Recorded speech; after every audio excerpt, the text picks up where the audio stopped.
How's it going, everyone? Sean here from Raw Technique Studios, and today we're going to look at a harsh sounding mix versus a balanced but bright sounding mix as well. All right, so let's hear the difference. This is something that a lot of people in the beginning and intermediate stages of like mixing get into this problem where they want it to be bright like everything they hear out there, but while doing that they make things too harsh sounding as well. So let me show you what this sounds like without taming any of that top end on the vocals compared to taming it. So here it is.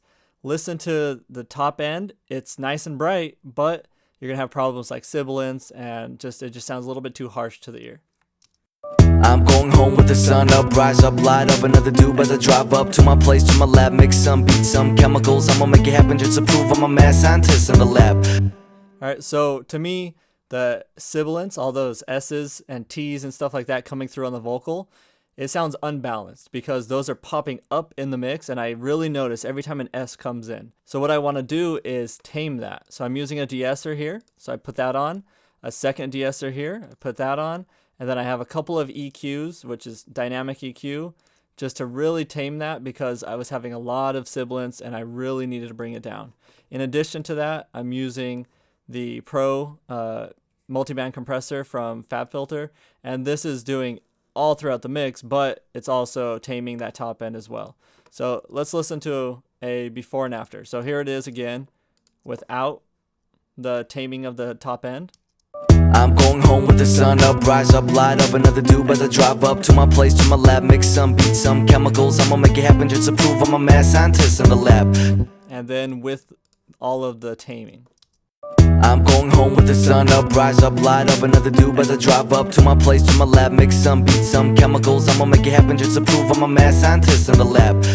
So notice how everything sounds more balanced. It sounds like the lower frequencies, the mid frequencies, and the top end frequencies all in the vocal are just right there. It sounds nice and balanced. It's not popping out of the mix. It's not falling down below the mix. Everything just sounds nice and clear, and you could hear it throughout. So that's the difference between just that harshness and normal balanced clarity. So you don't have to completely have a dark mix to have something that sounds clear. All you have to do is tame the top end when needed. So for this vocal, it's very sibilant. Here's the first de-esser.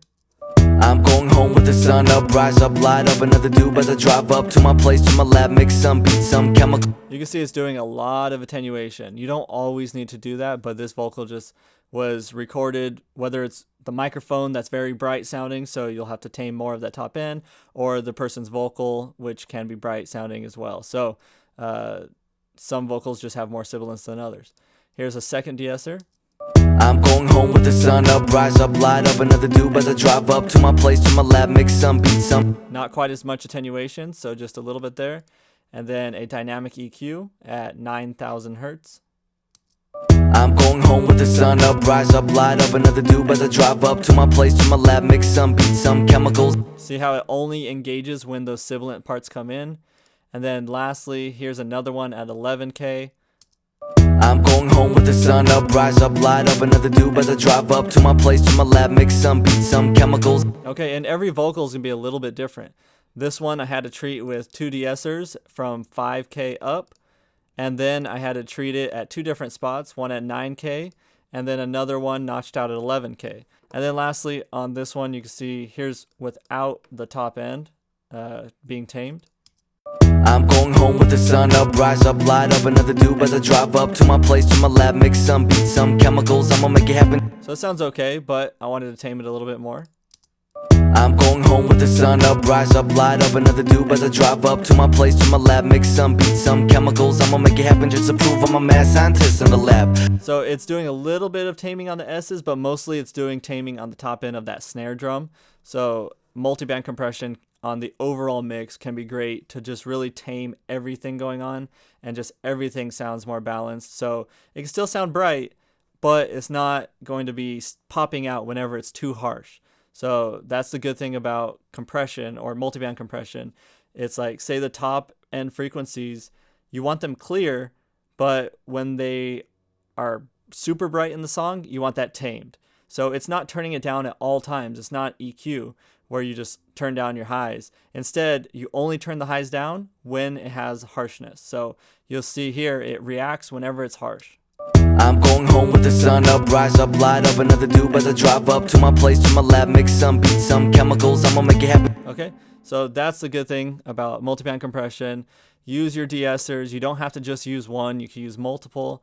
Use EQs as needed as well to just really tame that top end, and you can go from a harsh sounding mix to something that sounds more balanced but still bright at the same time. Alright, so that's it for this one. Thank you guys for watching, and if you have any questions, put them down below in the comments, and I'll see you guys on the next video. Peace. When the beat comes in, I'm back to myself, an injection, perfection, stand direction, bundle collection. What? I guess you didn't get it. Let me say it one more time. When the music comes in, I'm back to myself, I feel perfection. Get so excited that I bust an erection. Bundle up my feelings and music does the rest, kid. Then I jump to the next list, snatch your girlfriend's necklace, get checked off the guest list, enter the zone and the girl that I want says no. I'm feeling so helpless, yeah. Maybe if I did the things I didn't wanna do, then things would've turned out the way I really wanted to. Yeah, maybe if I did the things I didn't wanna do, then things would've turned out the way